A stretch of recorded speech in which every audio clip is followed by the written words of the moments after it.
Hello friends, welcome back to another episode of Thinking Forward. Today we're going to be doing something a little bit different again. I'm trying a lot of different things nowadays, so might as well. Today I'm going to be commenting on the recent Daily Wire Backstage episode from the Daily Wire, where all of the hosts, well except for Candace, all of the talk show hosts got together and had a discussion about the Afghanistan situation. I thought it was a very educational and fruitful conversation, and so I'm going to comment on it. I'm not going to delve too much into the strategic points. As we all know, the strategic points are all over social media. What? I don't think that the issue that, do you think that people have an issue with pulling out of Afghanistan or just the way that things have happened? I think they have an issue. It's all over the news. It's a tragedy. It's unbelievable how it was handled. I'm not supposed to take any questions, but go ahead. Mr. President, on Afghanistan, I'm not going to answer Afghanistan now. can you say if there's still an Okay. acute risk of like a torture? But I'm going to delve more into the moral points of this discussion. So let's play a few clips. Actually, before we go on, I'm not going to go through this whole entire debate because it's like an hour and 40 minutes. What I did do though was I clipped out I made a short clip of the parts where I found that each person, I thought everyone brought something really fruitful into the conversation. So I tried to represent them as much as I could in this short little clip that I made. But I made a short little clip. It's 25 minutes long, so I'm going to go through the whole clip. That's 25 minutes long. I'm going to react to all of their, I'm going to react in comments on all of their views on this issue. And it was a lot of back and forth. It was very interesting. In my opinion, this is the most disagreement they've had that's televised. So yes, I compiled all of their views, the parts where I found the most important in the whole talk, into a 25 minutes video, and we're going to go through it together. All right, I'm going to start the video. He is not sentient. He is not capable. He is not competent. He came out. He looked like a mental patient. I mean, he really did. He looked like he was barely awake. He stumbled his way through a bizarre 7 or 8 minute speech that contradicted itself about 7 different times. He tried to rely very heavily on the "I'm empathetic, Joe" routine. Yeah. But the minute that the questions began, all of that went out the window and he became combative Joe. He had nothing of merit to say. He has no defense for his policies because his policies are garbage. And most of all, if you are an American enemy watching the President of the United States on the same day that 13 American soldiers are killed, 12 of them Marines, and you're watching as the United States turns tail and runs, leaving 1,000 plus tragic American citizens behind in Kabul, plus an unspecified number of thousands of American green card holders, plus hundreds of thousands of people who will immediately be slaughtered by the Taliban. And as it turns out, the United States government handed a list to the Taliban of all the people we wanted to evacuate so they know precisely who to kill. If you're watching this as an enemy of the United States, and then you watch this addled, old, feeble-minded man walk out and barely make it through a sentence, you're thinking, you're like Homer Simpson with a hamburger right now. Now, Osama bin Laden said in 98, 99, after bombing Kenya and Tanzania, the embassies there, and after the mild response from the Clinton administration, he said, "America's a paper tiger." I don't know how, if you're an enemy of the United States, watching what has happened over the course of the last month, you can't look at the United States and say, that is a nation that I can do anything I want to. This is a nation that is ripe for a fall, and this president is ready to let it happen. It doesn't matter what you think of the foreign. So he pretty much summarizes the whole situation there. Obviously, we can all agree on the reality that this was handled pretty bad, strategically speaking, right? So let's keep watching. Policy, where you think we should stay, where you think we should go. This was one of the deepest acts of, I can't even use the word incompetent, that's too kind. It was a criminally cavalier and incompetent, and the detachment from responsibility that he evokes, the jokes that he makes when people say, "How are you going to get other people out?" And he says, "Well, you'll be the first person I call." Ha ha ha. These are, our leaders are woke and leftist, and that's why they don't want to meddle in the world. I also think, I agree with you, But that's also why, it's one of the big reasons why I don't want them to be meddling in the world. It's one of the big reasons why I actually think that leaving Afghanistan was the right thing to do, although executed in a horribly incompetent way. But when I think about, a pride flag hanging in Kabul, these are people who, even if I agreed that having an empire overseas and being an empire and pursuing our imperial ambitions was a good idea in principle, what I know is that these people are not capable of doing it, and what they want to export is not what I want to see exported by the United States of America. I find it shameful and embarrassing. Yes. So, important point to note here is that while they all agree, right, we can all agree that technically speaking, it was pulling out the troops. Technically speaking, was very bad. It was executed poorly. So we're past that conversation. Everyone in the Daily Wire agrees on that point. What they're trying to figure out, though, is whether or not America should have pulled troops out at all, right? You could make a point. So that's the tactical part, is that whether or not we should have pulled out the troops from a tactical perspective. Now, what I'm really interested in, though, is obviously I'm not an expert on foreign policy, but what I really want to comment on, though, is and we're going to keep watching, is the moral points that they're going to debate on. So yeah, keep in mind the distinction between the tactical points and the moral points. It's pathetic. We should note that the president didn't come on stage for almost 25 minutes. 25 minutes. Yeah. The president had this bizarre moment, which I think we can play. Days ago, you said you squarely stand by your decision to pull out. Yes, I do, because look at it this way, folks.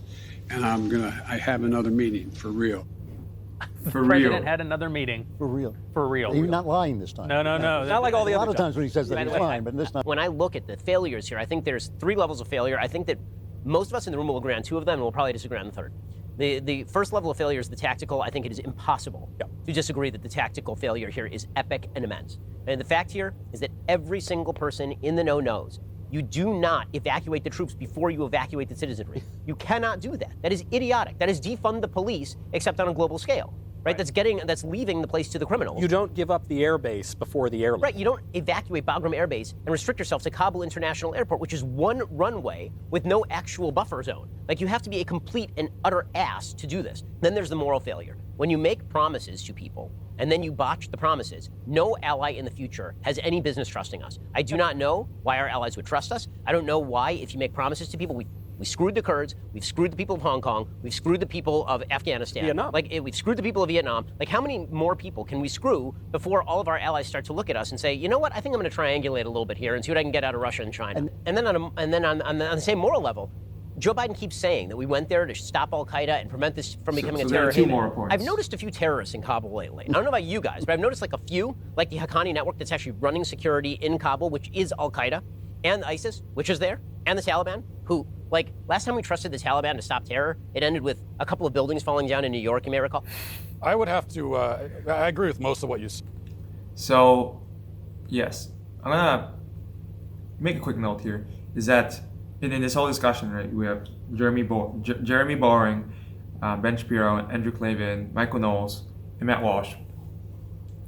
Matt and Michael seems to agree on a lot of things, and their common stance seems to be non-interventionist, which is that they support pulling out the troops.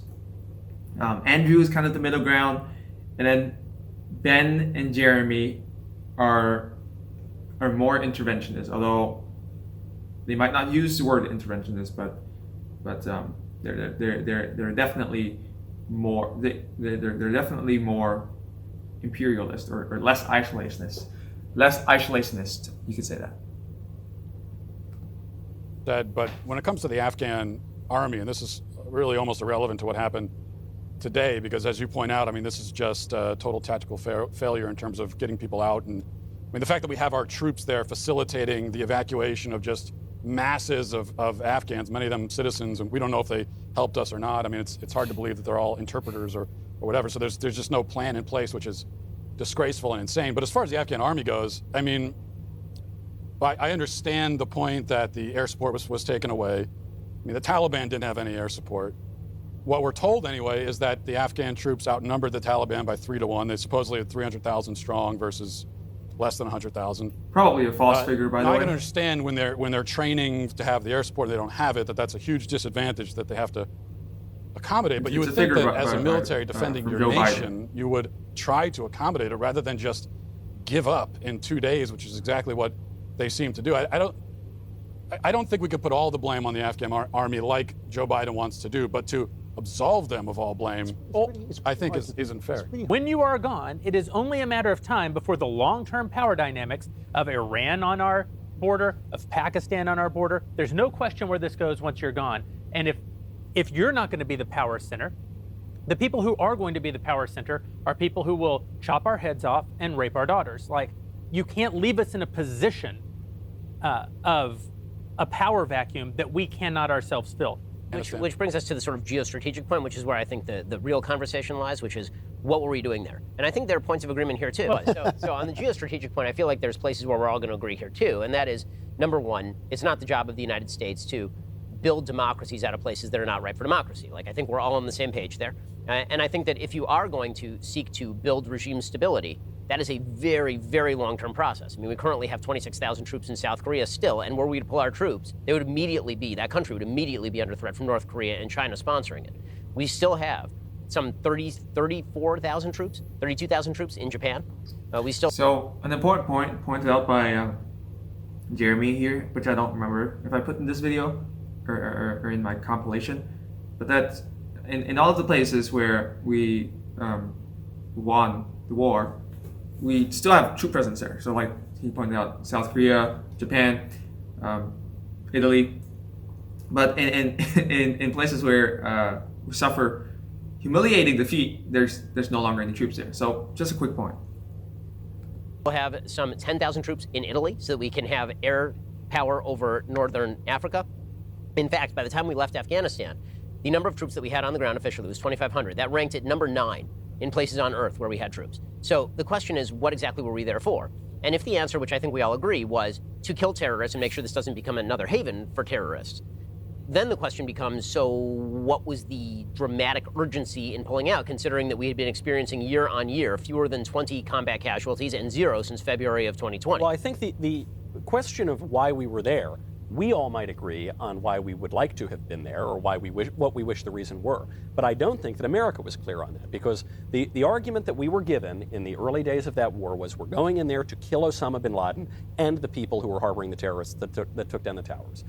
Then in 2005, at George Bush's second inaugural, the mission was redefined. That was the freedom speech. The word liberty or freedom or liberal was used 49 times in that speech. And he made it an audacious claim, and I think a ridiculous claim, which is that tyranny anywhere on earth is an existential threat to the American homeland. This was a radical extreme of ways that we've thought of adventurism and spreading our ideas abroad. It was obviously untrue, by the way, because not only do we tolerate certain authoritarian regimes, we've actually installed many authoritarian regimes that have never threatened us with so much as an insulting look. This redefines the mission as building not only a Madisonian democracy in Afghanistan, but talk about a forever war. Now, he said, we will abolish tyranny on earth, which so long as man's nature is fallen, I don't think is going to happen, and it will commit us to war forever. So he redefined that. Then I think the American people got pretty sick of that in the years that followed. Barack Obama famously campaigned actually to beef up troops in Afghanistan and to take troops out of Iraq to sort of restart the war there, but then he wanted to pull the troops out there as well. Then the mission Donald Trump runs on pulling the troops home, which was popular in both parties at the time. Then Joe Biden obviously maintains that view. Now we're told we have to stay there for the Afghan women who suffer a terrible plight. Nobody is denying that, but women suffer a terrible plight in Pakistan as well.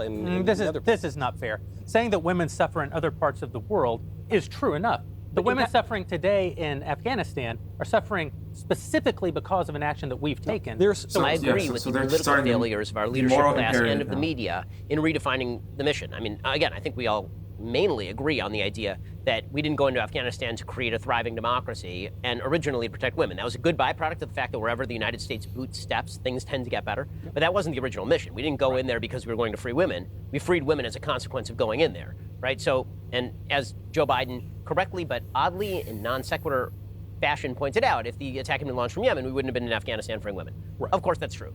The problem is this. Whether or not the American people are properly informed about what they think the mission is, the rest of life exists. Just because we create a vacuum does not mean that no one is going to fill it. Just because people in the United States and in our leadership class misunderstand what the mission is, does not mean that when we remove troops, that does not become a terror hotbed again. And China doesn't take advantage of that terror hotbed to grab, for example, all of the $85 billion in military technology we just left there, including high-tech crap, including drone technology, which they're going to immediately reverse engineer. None of that means that China doesn't look at what we just did to the Afghans and say, okay, well, Taiwan's right there. And Quick note here. News just came out today. There's a figure that just came out today from New York Times that showed that the U.S. military equipment left in Afghanistan, as of today, we know that it accounts to $85 billion, and that's all of that is in Taliban's new arsenal. You can look it up. Just search up Taliban's new arsenal. It'll show up a figure. Just I'll put a figure right here. 22,000 Humvee, 4 C-130 transports, 8,000 trucks. Yeah. So 64,000 machine guns, a lot. So yes. all we have to do is just move right across this strait, and you ain't going to do nothing, right? I mean, it doesn't take much of a mind to discover this. All the terrorist groups on Earth look at this, and they think that we are weak. So regardless of how this was pitched, and this is my problem with how the Afghan war has been pitched, I think, for the past several years, the first pitch that was wrong was this is about a war for establishing democracy in Afghanistan. You're right. Then there was a second pitch, and it was equally stupid. And the pitch was the war of 2017 is exactly the same as the war of 2010, yes, which is a lie. It is not true. The United States had taken down its troop presence in Afghanistan from 6 figures down to about 10,000, and by the time Trump left office, down to 2,500. And so when people said this is an endless war, and I said, what war do you have 2,500 people stationed in a place with 0 casualties for 18 months? You were safer up until until Joe Biden took office. You were safer being a soldier in Afghanistan than you were being a cop in Chicago, and it wasn't particularly close. Okay, the notion that this was an endless war that had to end right now, it had to end right now, and if we don't end it right now, we're going to be putting thousands of troops back in. It is a lie. But it is untrue. We've been losing on average before the supposed wonderful deal that Trump made with the Taliban, which I opposed, and I was clear about this when Trump was in office. So I'm perfectly consistent on this. Before that deal, we were losing 10, 12 guys a year. That is horrible. Every soldier lost is terrible. That does not constitute a full-scale war. A full-scale war is what was happening in the beginning of the war, and we were losing hundreds of guys per year, thousands of guys in some cases. But I think you have to grant, I agree with your point on the losses and the difference in the nature of the war. But it would still be endless, and that is what the Americans... So should we remove all of our troops from South Korea? Is that an endless war? Well, we lose guys in military actions. there is an active civil war going on right now in Afghanistan while our troops were there, and as we learned today, interesting. The civil war in Afghanistan is between the people we went there to depose and the people who we've been supporting for the last 20 years. It's also between ISIS, right? As Joe Biden actually rightly said, the Taliban are bad guys, but right now they are our allies against ISIS in this particular battle that we had to deal with today. So all I'm saying is it's complicated. It's not just the Taliban versus the good guy Afghans and us. It's ISIS, it's other Islamic groups, it's unaffiliated group, right? So, but our goal was not to. But our goal was to destroy all of those associated terror groups that you just mentioned. They do have a common interest against us. Now the Taliban have a common interest to a certain extent. By the way, I'm still not convinced that the Taliban didn't let these guys through to bomb the entry point. I mean, even the head of CENTCOM said that today. He was asked directly, did the Taliban just let these people through? They were the ones screening everybody at the outpost. There is a tradition in America of isolationism. And as far as I'm concerned, I would be okay with either being an isolationist nation or being an imperial nation. What I can't stand is doing both. Yep. I cannot stand the promises. I can't stand the changing motivations. I cannot stand an uninformed public, a public who doesn't know, rightly, they do not know who we are. They do not know what kind of country we're supposed to be in the world. Personally, I think that empire is unavoidable, and I think the Chinese are about to prove this to us by taking Taiwan, and then we're going to have a much easier time defining who we are. No. But I'll let you. Okay. This argument of bad things happened everywhere, are we supposed to go invade and occupy those places, is revisionist. No one's making an argument here that we need to go invade Afghanistan and occupy it. We went to Afghanistan and we did occupy it. You can't. It's the equivalent of saying, I shouldn't have had sex with Maggie Johnson back in junior year, so therefore, now on my child's 10th birthday, I'm going to walk away from my child and Maggie, whom I married, and the mortgage, which we took out together, because I've realized I never should have gone there. And when you say, hey, but no. Did you marry Afghanistan? You actually went there. You actually did something. There are consequences. But that goes to my next point. And actually, that analogy I think is important because in a marriage, you make an undying, eternal commitment to a person at an altar before God. I don't believe that the United States of America has made that kind of commitment to any foreign nation or can. And in fact, if any government, if any politician tries to make that kind of commitment to another foreign nation, it's not legitimate, and there's no reason why it should be respected. I mean, you talk about a million people don't get killed and raped. Well, but you talk about we're in South Korea, we're in Japan and Germany and Italy. Yeah, we're in all these places. Well, there's an obvious response to that is maybe we shouldn't be there either. I mean, it's their country, and the idea. Can I take that for a second? The idea that the United States of America should be perpetually holding nations, foreign nations, into existence, which cannot exist on their own without our help. I just reject that strategically, and I reject it philosophically. And I just don't think that should be our role unless, as Drew says, we're going to embrace it and say, you know what, we are an empire, and this is what we do. We build empires, we take over, you know what, we're going to take over Afghanistan. It's ours now, it's our property. And if that's the argument, then okay, let's make that argument. But do you think that it is America's duty to actually perpetually hold other countries into existence, to keep them in existence? Is that if we're the ones who broke the country and went into Afghanistan, we went into Afghanistan, wherever you think we should have. No, that's hold the on. second part Wherever of your you argument. think we should have That's the gotten second out. part of your We argument. held The it for first part of 20 your years.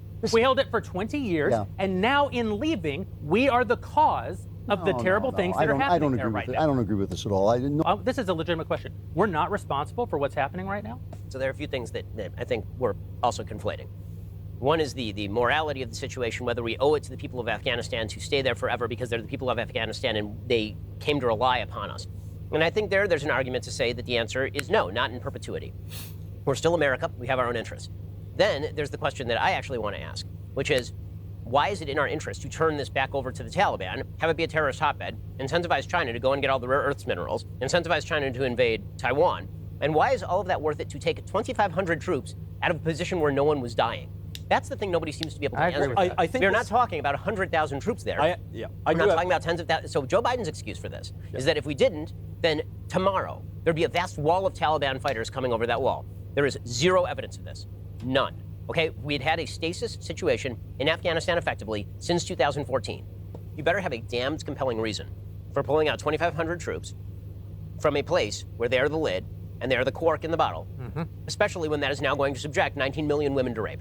Yes, America's an empire, but it's a special kind of empire. And I jokingly, but not so jokingly, said, yeah, it's special because we don't admit that we're an empire. That and I think is the problem. The reason that we don't admit it, by the way, is because our nation is founded not to be an empire, and all of our most revered founding fathers said, don't do this, don't have perpetual war, don't have entangling alliances, don't go overseas. And then they proceeded to move directly from one coast all the way across to the other coast, all the way down fighting the whole way. But they didn't occupy it as some imperial territory. They would bring it into the nation. Wait, hold up. They would annex an imperial territory? No, all they these would places annex were it literally into the federal nation. territories until they became states. Until they became states. Are we going to make Afghanistan a state? I don't think if so. you go Nobody's to talking the about making Afghanistan a state, but then I'm making a distinction. Hold on. Very interesting point by Michael here.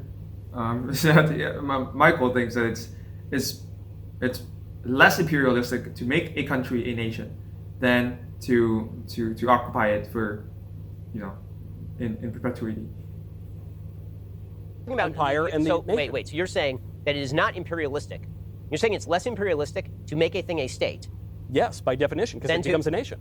Yeah, because it's part of the nation. But if you hold it as an place over, and that's ridiculous. I'm sorry, that's ridiculous. No, yeah, The British Empire. Hold on, the British Empire turned us into British citizens. If you go to the World War II memorial in Washington, D.C., it says, we came to liberate not to conquer. And that's been basically our idea with all. That's why our troops have been there for 7 years. With everywhere else. Well, okay, then what Knowles is saying is right, that the problem with our empire is we don't admit it's an empire. Now Ferguson makes this argument all the time, and I think he's got a point. And I think if you don't make the argument, if you don't tell the truth, the American people who still do vote for the President of the United States, who still is the guy who runs most of our foreign policy, are not going to be convinced. And I think that argument is basically saying we have to throw good money after bad. If we go into a place and we have a American interest and we cannot serve that American interest, and we withdraw because we can't serve that American interest, and and the country reverts to what it was before we got there, I'm not sure I can hold us responsible for that. We're responsible for the 2 million people who died in Southeast Asia after we abandoned the South Vietnamese. Of course we bear responsibility. We are not wholly responsible. I mean, we bear responsibility. Domestic context. No, the question is, are the people who are pushing defund the police responsible for an increase in crime? To my mind, sure. Yeah. Yeah. Sure. Okay. Well, this is the exact same thing internationally. If you remove the cops, and then people go around killing other people. Yeah, but that assumes that we're the cops. As the world police. We in the middle of the 20th century were a strong superpower with a lot of national cohesion that knew who we were. We knew what it meant to send truth, justice, and the American way overseas. We can't even put that in Superman movies anymore. They actually cut that line out. To your point, Matt, you say, what are we there for? Are we going to raise the pride flag on the embassy in Kabul, which we actually did? I don't think a lot of Americans are going to get behind that. That has become a sort of imperial flag, but a lot of people don't support it. And so I think it's very important, if you want to choose, are we just a nation, or are we just an empire, or is it inevitable to become an empire, which I think probably it is for great nations. What is the empire? What is it? And I just think if you're in a situation where we can't agree on anything, in this country we can't even agree on the definition of man and woman at this point. You've got major political activists with the support of the Democratic Party burning down the country for 2020. I'm just not sure that we have the ability to project that overseas. During this end of history phase, we did fall apart. And Knowles is right about this. It is very hard to project power without it's very hard to project the kind of power that is American power without an American set of values. And we no longer have an American set of values. And I think, listen, it is a truly tragic thing that it is China that is about to force us back into the great game. But in forcing us back into the great game, it will help us redefine who we are, because it's not true that everything we did against the Soviets was simply against the Soviets. We were against the Soviets because they stood for something that we didn't stand for. The urgent question today, the moral question today, is do we have an obligation to the people who for 20 years lived under whatever drove us there, whatever took us there, whatever mistakes we made along the way, whatever things we should or shouldn't have done, whichever things we hope to do in the future or hope not to do in the future. We did do something in Afghanistan. And because of what we did for the last 20 years, we keep using the word women. The people being raped and murdered are women. They're not women. They're small girls. They're 13-year-old girls. I don't think it's unreasonable. If we had any moral obligation to the people of Afghanistan, and frankly, I don't think we did or do, but if we did, then I think 20 years is a pretty good amount of time to give them to figure out how to run their own country. And honestly, we all agree that the way that we pulled out was terrible and incompetent and all that, but no matter how we pulled out, I just think you are the military of Afghanistan. This is your job. You should be able to do this, no matter how America leaves. And if they can't, then I think the moral failures fall on the Afghan army more so than on the American army. I think you think that 20. You think that 20 years. You think 20 years means 20 years was enough. Like the longer you're there, the more you need to leave. And I think what I'm suggesting is the longer you're there, the more responsibilities you begin to incur. We'd all agree that we had responsibilities to the people we promised to evacuate. Yeah. Right. If our government made those evacuated a lot of them, by the way. Right. And they did. And that's, okay. So we agree on that. So then the question is just whether, with regard to the keeping of the skeleton force, whether that would have been better, or is it better to try and airlift out hundreds of thousands of people, hundreds more thousands, by the way, are still going to get left and slaughtered? And do we own a moral obligation to not just the girls who are about to get raped, but to their fathers who worked with us, and to their parents who worked with us? And I think the answer is yes. When you incur a mutual obligation in order to get a thing done, you owe something. Do you think that's an everlasting moral obligation? I guess is the question. I mean, I think that it is a moral obligation that if you promise someone, we didn't promise the people who fought with us that here's the deal: you fight with us today, in 20 years we're out, right? And if the Taliban take over, that's it. We'll fight with you today. In 20 years, we're gone. That's not and that's not how you promise in foreign policy. No one promises that way in foreign policy, because then nobody does it. So we promised we'd be there forever? No, we promised that they were going to have a particular kind of life. This is what happens in foreign policy. Which would entail us to be there forever. Not necessarily. Or we fly them Not over necessarily, or we fly them over here. Or maybe there's the possibility that if we withdraw in more orderly fashion and don't completely collapse their air force from within. Okay, Did the Afghan government and military have any obligation of its own to its own citizens? Of course, they had an obligation of its own. And by the way, they undertook that obligation to the tune of 50,000 dead over the course of the last 6 years. This goes back to the political leadership point. Maybe we should never talk in moral terms. But I do happen to think that it was kind of a good thing that we stopped mass rape in Afghanistan. So if George W. Bush said in a couple of speeches, we stopped terrorism, and by the way, we also stopped the mass rape of 12-year-old girls in Afghanistan, I don't think that's the end of the world. Obviously, if you're going to weigh the rape of thousands of girls against a pride flag hanging on an embassy, the rape of thousands of girls is obviously a lot worse, clearly. But what we are exporting in general, and the pride flag is only one small symbol of it, is just, I think, utter, total moral confusion. And I do think that people in Jamaica and across the world see that, and what they're saying is, we don't want any part of that. We don't want that here. You guys are. Well, this is what when it comes to, the question of whether the United States has the right and/or obligation to push our values when we are so confused and discombobulated and screwed up at home, I think the answer is compared to what? Because I think in certain circumstances, the answer would probably be no, right? I mean, we would look at, like, if you were saying, do we need to pursue cultural imperialism with regard to a Western European country that happens to be stricter on abortion, say Ireland 4 years ago. Right. Like, Or France. Right, or France. Like, not really. Like, I don't see a need for us to be culturally imperialist on that. I don't see our need to be culturally imperialist with regard to wokeness. And so I think it's almost a non sequitur to say something like, the problems that we have at home are the problems that we are exporting abroad, when in large measure that is not true. The problems that we are having at home are problems that we are screwing ourselves up with But it wasn't always at home, and a symptom of our failure to have any sort of heart for the fight for our own values, that we have no values. So what I would say is that our withdrawal from these places, our attempt to go isolationist, is a symptom of our interior weakness, not a reconsolidation. It's almost as though, like, you hear a lot of people on the right make the argument, well, you're spending all this money over here, let's bring that money home and let's spend it on the border. It's like, well, yes, but that's not where any of that money is going to go. Joe Biden is not going to take $1 of that or one soldier there and put that person on the border. It's not going to happen. So you're just doing a non sequitur now. You're just saying, I would like more security on the border, and also I don't want troops in Afghanistan. And that's not the same thing. You're going to have to show the connection between those two things. I can say it once. I hate wokeness. Yeah. I think all of the stuff the left is pushing is serious garbage. And also, I don't understand how that is of any comfort at all to anybody who is still trapped behind enemy lines in Afghanistan.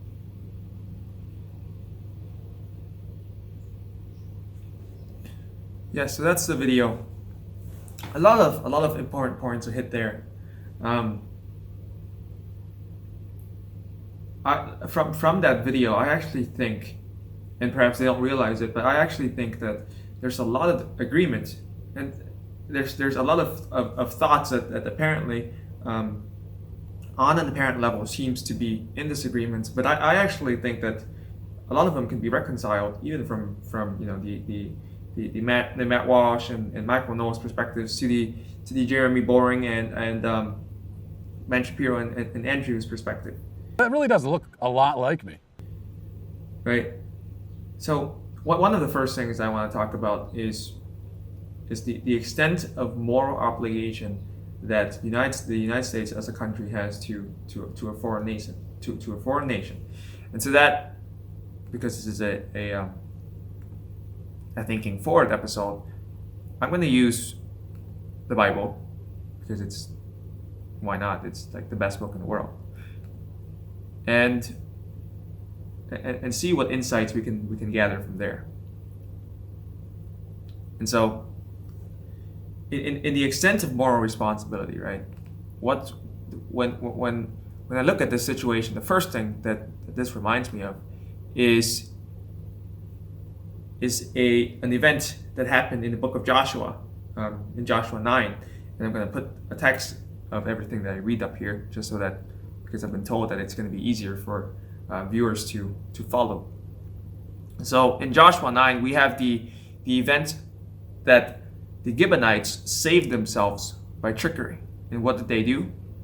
Well, basically what they did was they heard news, right? They heard rumors about this great nation of Israel, and they knew for a fact that they were going to come and destroy destroy them if there's no peace deal. And so what they did was they came to the people of Israel and they tricked them. Right? They said, "We are your servants. Come now, make a treaty with us. Here's our bread. It was still warm when we took it from our houses as our food for journey." And so they went on a journey. They went to the Israelites and they said, "Make a treaty with us."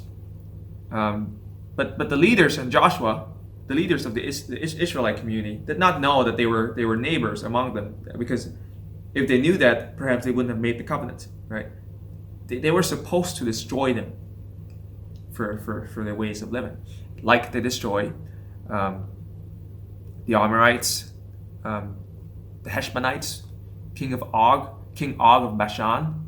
So they're supposed to destroy all these neighboring communities. But when the Gibeonites heard this news, they dressed up as like homeless people, really poor people, and they're like, "Oh, we've come from really far away. Make a treaty with us. Don't." So Joshua ended up agreeing to the treaty. Verse 14, it says, "So the leaders partook their provisions and did not ask direction from the Lord. And Joshua made peace with them, guaranteeing their lives by a treaty. And the leaders of the congregation swore an oath to them." And then, when they later found out that actually they were neighbors living among them, the Israelites set out and reached their cities on the third day. The cities were Gibeon, Sephirah, Beeroth, Kiriath Jearim. But the Israelites did not attack them, because the leaders of the congregation had sworn to them by the Lord, the God of Israel. Then all the congregation murmured against the leaders. But all the leaders said to all the congregation, "We have sworn to them by the Lord, the God of Israel, and now we must not touch them. This is what we will do to them. We will let them live, so that wrath may not come upon us, because of the oath that we swore to them." And then Joshua, in verse 26, saved them from the Israelites, and they did not kill them. So, as we can see here, for me, what this story conveys is how important and how morally significant an oath is. Right? Even though they were tricked, they were lied to make an oath. The moment they made the oath was morally significant in the eyes of God. It is morally binding, and it is objectively so. And so what does this have to do with Afghanistan? And what I think the relation between this story and Afghanistan is the moral binding of an oath, right? The U.S. made an oath, a covenant, a contract, in terms of foreign policy, of course, an oath with Afghanistan in the form of foreign policy, that they would have a better life, as pointed out by Ben Shapiro in this clip earlier. They would have a better life, a different life than, say, 2001 or before the U.S. came in. Before that, and so what are our moral obligations to keep that oath? I would say we have a moral obligation to fulfill the oath that we made with Afghanistan, which is that their women, their children would have a different life. They wouldn't be raped. They wouldn't be living under the terrible rules of Taliban. I mean, Representative Dan Crenshaw said, it is either we leave a residual force in Afghanistan, or no matter how we did it, right? Obviously, it was poorly executed, but no matter how it was executed, this was going to happen. Right? Afghanistan is not yet a strong nation with any kind of cultural cohesion, with any kind of national identity, right? So that's the first part. In Joshua 10, though, we shouldn't overlook Joshua 10, because in Joshua 10, there's another occasion where So they made an oath to the Gibeonites, we will not kill you. And to what extent did they go to fulfill that moral obligation? In Joshua 10, we're told, and this is verse 5, the 5 kings of the Amorites, the king of Jerusalem, the king of Hebron, the king of Jarmuth, the king of Lachish, king of Eglon, gathered their forces and went up with all their armies and camped against Gibeon and made war against it. And the Gibeonites sent to Joshua at the camp in Gilgal, saying, do not abandon your servants. Come up to us quickly and save us and help us. For all the kings of the Amorites who live in the hill country are gathered against us. So they made an oath to the Gibeonites to not kill them, right? But also, in that oath, it was a moral obligation for them to save the Gibeonites from the kings in the hill country, right? So yes, the Gibeonites sent to Joshua in Camp Gilgal, begging for help, and say, please don't abandon us. And Joshua, remembering his oath with the Gibeonites, right, came back for them and protected them. They were the Gibeonites were, in a sense, protectorates. And I think that's related to the situation in Afghanistan right now, is that Joshua in the situation with the Gibeonites promised them to not kill them, and he fulfilled that oath by coming back to protect them. If the U.S. promised them an oath, right, made an oath to Afghanistan in the form of foreign policy, that we would give their women and children a better life, and we did an action that was that the foreseeable outcome of that action was the non-fulfillment of that oath. And yes, I think the U.S. in that case would be failing in its moral obligation to Afghanistan. And as Ben Shapiro pointed out, we didn't come into Afghanistan to protect the woman. That was a byproduct of us going into Afghanistan. So yes, that's America America is still a nation. It does not have a responsibility to go out and out of kindness enforce democracy everywhere in the world. Here's a little bit of liberalism. That's Ben Shapiro's point, and I think that's a good point. And I'm pretty sure they all agree on that. But to another point, which is looking from the side of Michael Knowles and Matt Walsh, there is a cultural breakdown that needs to be addressed internally in America and more broadly the West. There is a cultural breakdown, and I write extensively about this in my book, is that we need to answer, we owe an answer. We need to answer the question that was posed by Fulton Sheen decades ago, which is, Quo Vadis, America? Which is Latin, which translates to, where are you going, America? Where do you want to be? And this is the common theme that shows up a lot in this Daily Wire Backstage episode. Where are we going? Who are we to be? Right? The concern that Matt Walsh and Michael Knowles have is that internally we can't even figure out who we are. How are we going to externalize and export our values if we don't even know ourselves what it is? And that's a legitimate concern. Right? It can be reconciled with Ben Shapiro's idea, which is that even though we can't internally figure out who we are, we can still export the good. But it is a reality, it is a fact that we, as Americans, internally, are unable to decide on a stable, functioning, and consistent identity. And that's an important thing that we need to address. Ben Shapiro said, I don't think I included it in this clip, but he said that, well, I'm just going to play a clip. I think that as a nation, one of the symptoms that we are so eager to get out of Afghanistan, I think that is a symptom of the fact that we are a nation that is ready to climb into a warm bath, get fat, and slit our wrists. We as a nation, as Ben Shapiro pointed out, are ready to climb into a warm bath, get fat, and slit our wrists. But, that's true. That is an important point to be made.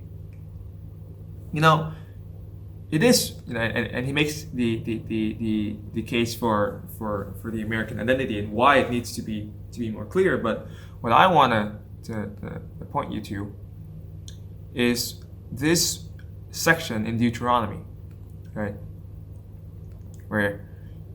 So again, I'm going to put the verse up here, but Deuteronomy 31, 12. Assemble the people, men, women, and little ones, and the sojourner within your towns, that they may hear and learn to fear the Lord your God, and be careful to do all the words of this law. And when Moses was about to, and this is when Moses was about to die, he says, for when I have brought them into, or God says to Moses, when I have brought them into the land flowing with milk and honey, which I swore to give to their fathers, and they have eaten and are full and grown fat, slit their wrists, they will turn to other gods and serve them, and despise me and break my covenant. And Moses, when he finished writing his song, he said, take this book of the law and put it by the side of the ark of the covenant of the Lord your God, that it may be there for a witness against you. For I know how rebellious and stubborn you are. Behold, yet while I am yet alive with you, today you have been rebellious against the Lord. How much more after my death? Exclamation mark. This is powerful, God said, when the people of Israel have been given their land, he knew precisely what was going to happen. They were going to idolize other things, not just other gods, but other things, other worldly things, money, land, sexual relations, perverse sexual relations. Do you have anything for me, Mrs. S? Well, since it's just you and me now, I guess you can have this. Homosexuality. They were going to place other things like even human love, right? Not human love in the Christian sense, but human love in the emotional, liberal sense.